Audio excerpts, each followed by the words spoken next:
السلام عليكم متابعينا وإخوتي الكرام.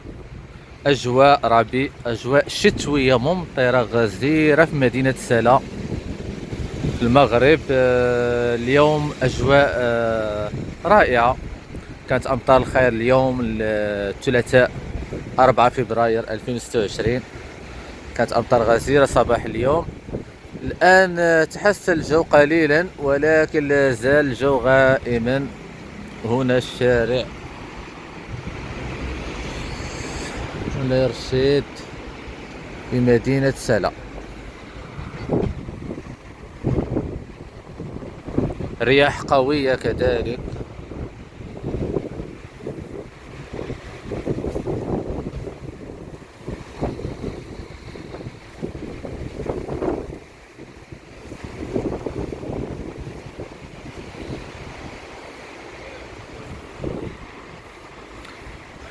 الحمد لله على أمطار الخير، يعني الجو أصبح طبيعة خضراء.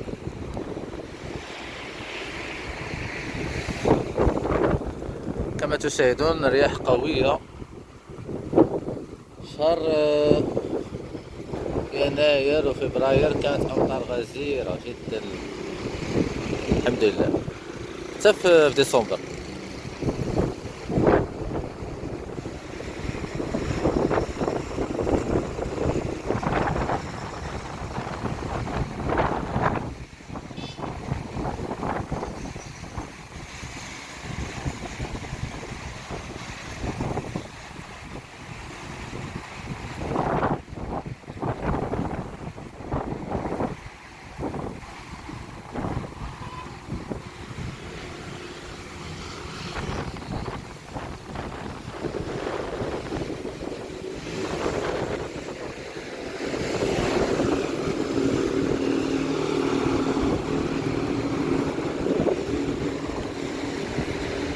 السماء غائمة كما تلاحظون.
هنا شارع مولاي رشيد في مدينة سلا.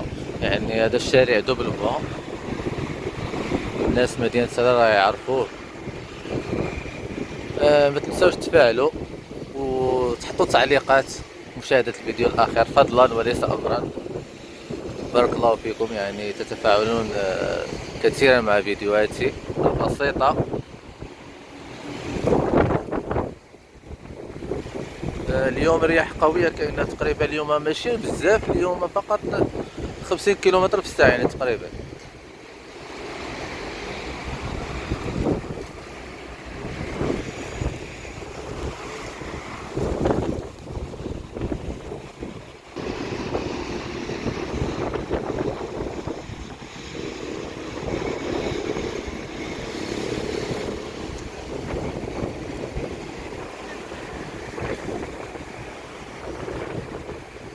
متوقع أمطار تستمر اليوم الثلاثاء وكذلك إلى غاية يوم الخميس. غدا الأربعاء كاينة نشرة إنذارية، يعني أمطار غزيرة تتجاوز 80 ملم في الشمال الغربي للمغرب.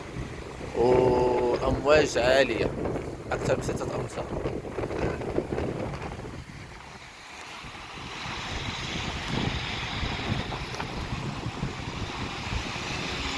يلا إلى هنا سأترككم مشاهدينا الكرام، متابعينا الأعزاء. سوف أقوم بتنزيل فيديوهات أخرى لاحقا إن شاء الله. السلام عليكم.